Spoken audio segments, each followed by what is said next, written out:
नमस्कार, मैं प्राची। आप देख रहे हैं live news x. Uttar Pradesh की सरकार में इन दिनों सियासत गरमाई हुई है। जहां तक हम बात करें मीडिया सेल की, तो समाजवादी पार्टी की मीडिया सेल ने आपत्तिजनक बयान दे दिया है उत्तर प्रदेश के डिप्टी सीएम ब्रजेश पाठक को लेके। इस वक्त यहाँ पे हम मौजूद हैं और लोगों से हम यहाँ पे बात करना चाहेंगे। सर, आपका नाम? आचार्य रविंद्र योगी। सर, उत्तर प्रदेश के डिप्टी सीएम, उनके ऊपर आपत्तिजनक बयान दिया गया, इस पर आपका क्या कहना है? अब वो ओछी मानसिकता का परिचय है जो समाजवादी पार्टी के डीएनए में है। और डीएनए उन्होंने गलत नहीं कहा, उन्होंने सिर्फ व्यक्तिगत नहीं कहा, उन्होंने कहा कि समाजवादी पार्टी कार्यकर्ताओं के डीएनए में ये रहा है कि वो हमेशा दूसरों का असम्मान करते रहे। दूसरों का सिर्फ वो एक मुस्लिम तुष्टीकरण करने के लिए वो हमेशा हिंदुओं का शुरू से जब से पार्टी बनी है। आप मुलायम सिंह से आप देख लीजिए, उनका कहने का तात्पर्य था, उन्होंने व्यक्तिगत लेकर के, जबकि पढ़े लिखे हैं और एक बार मुख्यमंत्री रह चुके, उनके ट्विटर हैंडल पर हमको लग रहा सब अनपढ़ भी बैठे हुए हैं जो वो पार्टी को खाने का काम कर रहे हैं। और इस तरह की बयानबाजी नहीं करनी चाहिए। ये राजनीति का बहुत गिरता हुआ स्तर है। उन्होंने डीएनए ये कहा कि समाजवादियों का ये डीएनए नहीं रहा।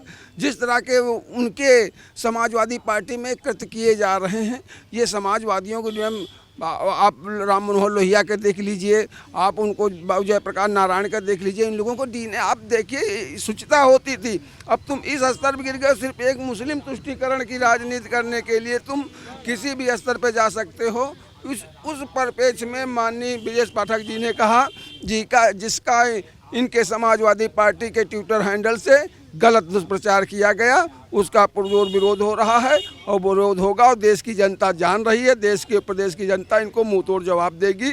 और इन्हीं सब कृत्यों की वजह से ये कभी दोबारा लौट के सत्ता में नहीं आए। 5 साल करने के बाद अब नहीं आएंगे और कि तो ख़त्म हो जाएंगे, तो ख़त्म हो जाएंगे। अच्छा, आपसे मैं जानना चाहूँगी कि ये कृत्य जो है ये बीजेपी ने पहले शुरू किया या सपा ने? देखिए, ऐसा कहा जा रहा है कि बीजेपी ने इस चीज़ की पहल पहले की।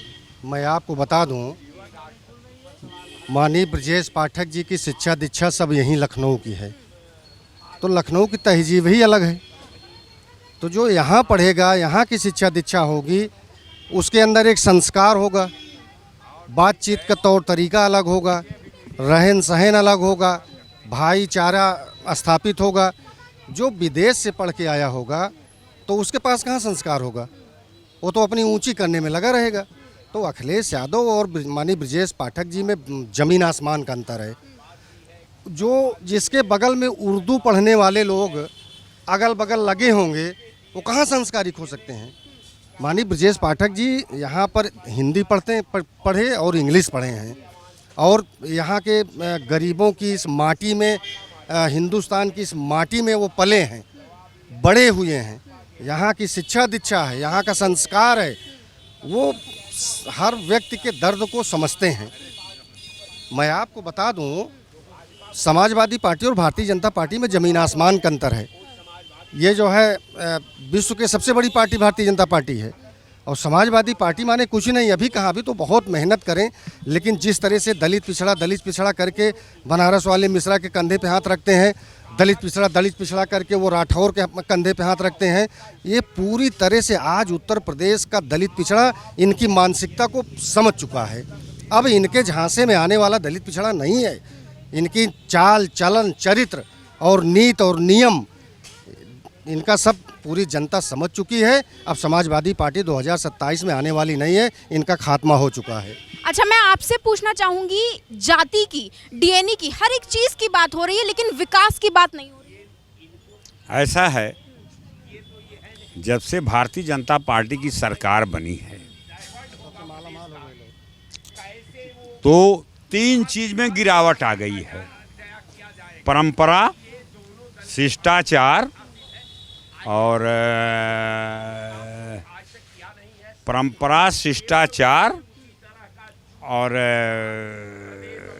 संस्कार। परंपरा, शिष्टाचार और संस्कार, ये 3 चीज़ में गिरावट आ गई है।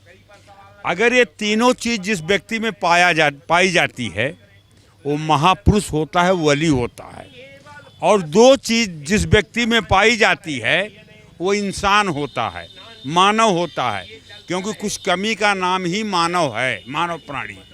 अब अखिलेश यादव के ऊपर अगर माननीय ब्रजेश पाठक जी किसी प्रकार का आरोप लगाते हैं तो वो हंसी के पात्र हैं, क्योंकि अखिलेश यादव पर अगर माननीय योगी आदित्यनाथ मुख्यमंत्री जी कोई बात कहें, बहन मायावती जी कोई बात कहें, तो समझ में आएगी, समाज पढ़ेगा, समाज सुनेगा।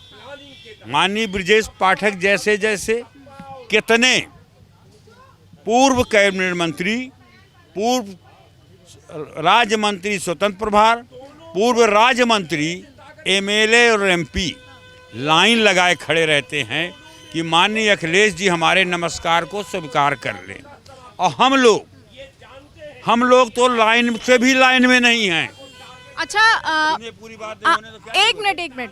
अच्छा, मैं आपसे पूछना चाहूंगी कि रामजी लाल सुमन पर जब करणी सेना ने हमला किया था, उसके बाद में कुछ भी सवाल जवाब नहीं हुए, योगी सरकार ने भी कोई एक्शन नहीं लिया, लेकिन जब भाजपा पर बात आई तो फिर मानहानि का केस लगाने तक की बात आ रही है। देखिए, जो गलत करेगा उसकी भरपाई उसको करनी पड़ेगी।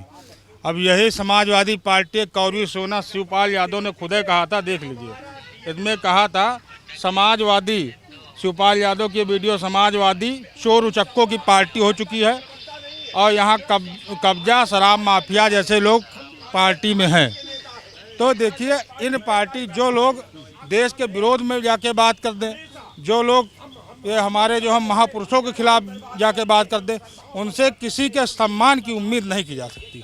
वो किसी के सम्मान करने के लिए कभी आगे नहीं आ सकते। और भारतीय जनता पार्टी के जितने भी पदाधिकारी हैं, क्योंकि भारतीय जनता पार्टी की विचारधारा ही रही है सबका साथ सबका विकास, और वो सबके साथ चलने के लिए, सबके सम्मान के साथ चलने के लिए हरदम तैयार रही है। लेकिन वो भाजपा पार्टी तब कहाँ गई थी जब करणी सेना हमला कर रही? देखिए, करणी सेना, अगर तुम गलत करोगे, किसी के महापुरुष, किसी के जो है, ऐसा भी कहा जा रहा था कि वो दलित हैं, इस वजह से उन पर हमला किया। देखिए, किसी के पूर्वज को अगर कोई गाली देगा, अभी छोटी सी बात अभी यही है, हमारे दादाजी हैं, अगर इनके पिताजी को कोई उल्टा सीधा बोलेगा तो आक्रामक हो जाएंगे।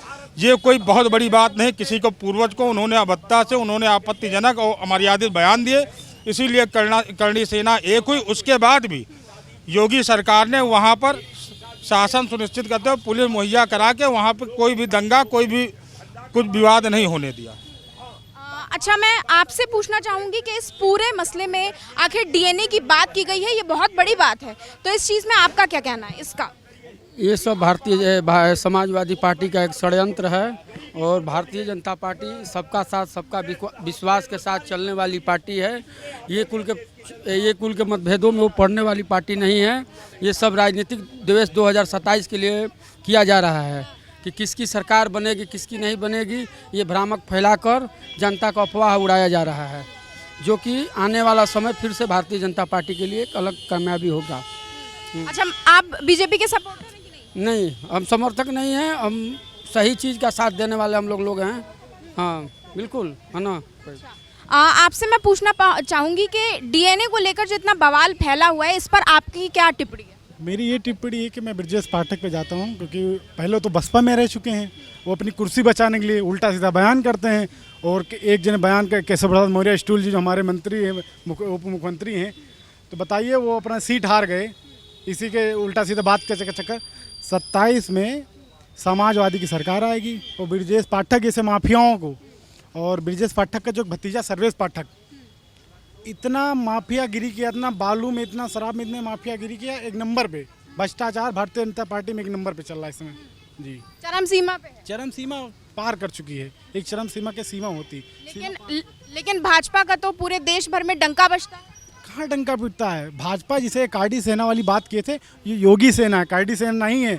एक दलित पे बताइए इतना बड़ा अत्याचार होता है और तलवारें रोड पे लहराई जाती हैं। अब ये पीडीए का जाके कोई अब एक ही पुतला फूंक दे, उसके ऊपर बताइए, सीतापुर का एक था हमारा दोस्त श्याम यादव, खाली जाके पुतला फूंक दिया था, कहाँ राजा कहाँ गंगू तेली, महाकू मलिक फोटो लगा के, बताइए उस पर मुकदमा लिख गया। और कार्डी सेना से मैं उनसे जवाब चाहता हूँ कि तलवारें रोड पर लहराएगी, किसी के ऊपर आज तक केस हुआ?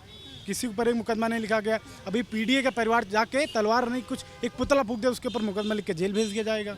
ये है कैडी सेना, योगी सेना। अच्छा, और भी लोगों से हम यहाँ पे पूछना चाहेंगे। सर, डीएनए को लेकर यहाँ पे बहुत ज़्यादा बवाल चल रहा है, इसमें आपका क्या कहना है? डीएनए के ऊपर तो कोई बवाल नहीं होना चाहिए। और जैसे समाजवादी पार्टी के ट्विटर हैंडल से ब्रजेश पाठक जी के बारे में आया, तो हम ये कहते हैं कि समाजवादी पार्टी के जो है वो अपने अखिलेश यादव जी का डीएनए टेस्ट करवा लें। वह उनका जो है ट्विटर हैंडल अपने लोगों का डीएनए टेस्ट करवा लें। दूसरे का डीएनए टेस्ट करवाने वाले कौन होते हैं? समाजवादी पार्टी के लोग जो हैं। समाजवादी पार्टी, इसके पहले जो उनकी सरकार थी वह गुंडों से भरी हुई सरकार थी जो है। केवल वह गुंडई की भाषा समाजवादी पार्टी वाले जानते हैं और उसी गुंडई की वजह से सत्ता से बाहर हो गए। और 2047 तक मैडम देखिएगा समाजवादी पार्टी खत्म हो जाएगी, कोई नाम निशान लेने वाला नहीं है अगर वह लोग अपने में परिवर्तन नहीं लाए। जैसे भी उनका ट्विटर हैंडल बोला ना, इसी तरह बयानबाजी करते रहे जो है। स्वामी प्रसाद मौर्य इसके पहले था देवी देवताओं के ऊपर बोल देता था, पूरा समाजवादी पार्टी के ऊपर असर पड़ा।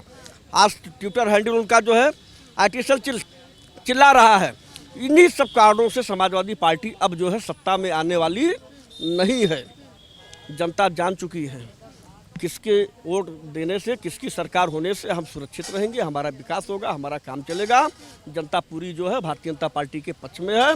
तीसरी बार प्रचंड बहुमत से भारतीय जनता पार्टी की सरकार बनेगी 2027 में। अच्छा, और भी लोगों से हम यहाँ पे बात करना चाहेंगे। सर, जो डीएनए के ऊपर मामला चल रहा है, बहुत गंभीर मामला चल रहा है, इस पर आपका क्या कहना है? जवना पार्टी का प्रधानमंत्री एक मुख्यमंत्री का डीएनए चेक कराने की बात करता था, वो फिर वही प्रधानमंत्री उसी जिसके डीएनए पर सवाल उठा रहा था उसको गोद में बैठा लिया। तो इनका डीएनए की परिभाषा तो इससे बेहतरीन कोई है नहीं। मोदी जी ने नीतीश कुमार को कहा कि इनका डीएनए चेक कराने का समय आ गया है।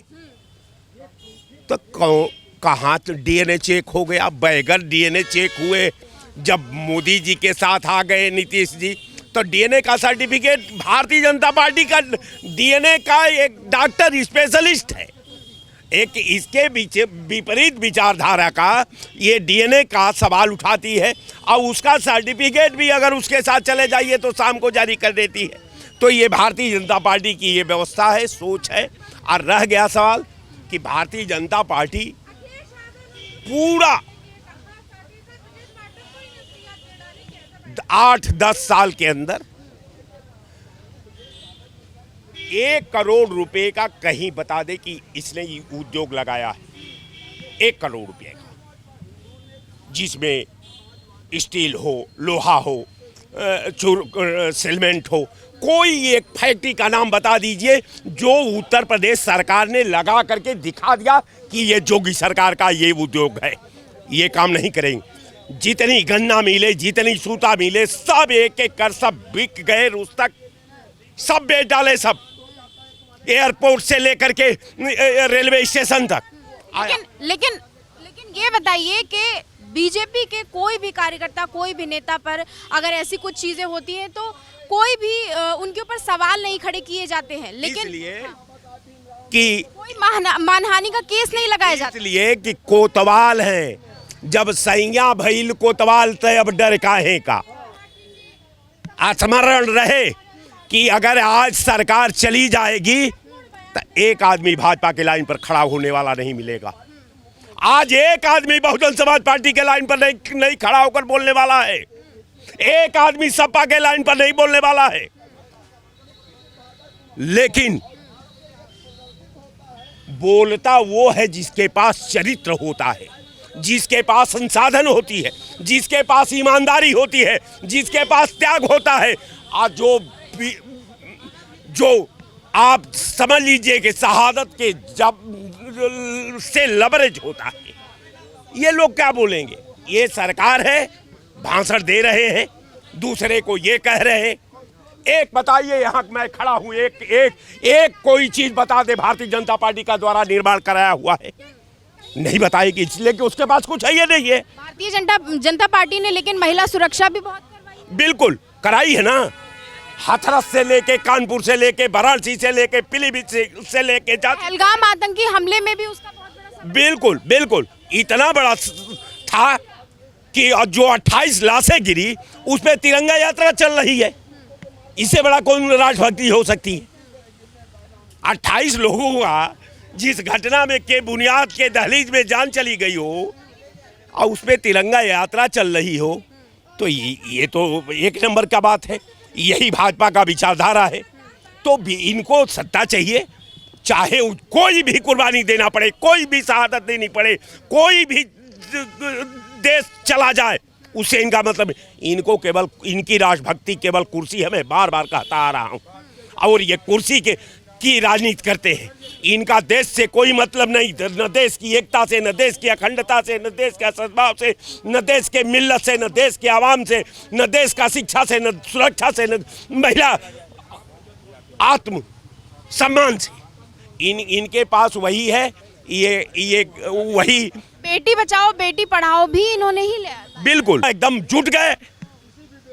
अब ये कहने लगे कि प्रधानमंत्री का बात फिसल गई। अब आप सोच लीजिए कि जिस दल का नेता का जुबा फिसल गई हो, जिसका कमांडर का पैर ही जंग से पहले फिसल जाए, वो सेना अपना भविष्य को टटोले कि हम कई मिनट महाभारत के जंग में खड़ा रहेंगे। कहने का मेरा ये मतलब कि भारतीय जनता पार्टी हाथी के दांत जैसी है। इसका हाथ हाथी का दांत खाने का और आधे खाने का और है। इसके पास न कोई न इसके पास भूतकाल का कोई इतिहास है, न वर्तमान काल में ये इतिहास बना रही है। आने वाला कल में तो खुदा हाफिज की क्या करेगी, ईश्वर के हाथ है। धन्यवाद। जनता का सवाल आखिर ये है कि क्या ये सियासत डीएनए जाति तक ही सीमित रहेगी या फिर विकास पर भी आएगी? ऐसे ही और लेटेस्ट अपडेट के लिए देखते रहिए live news x. Cameraman Ashutosh के साथ प्राची।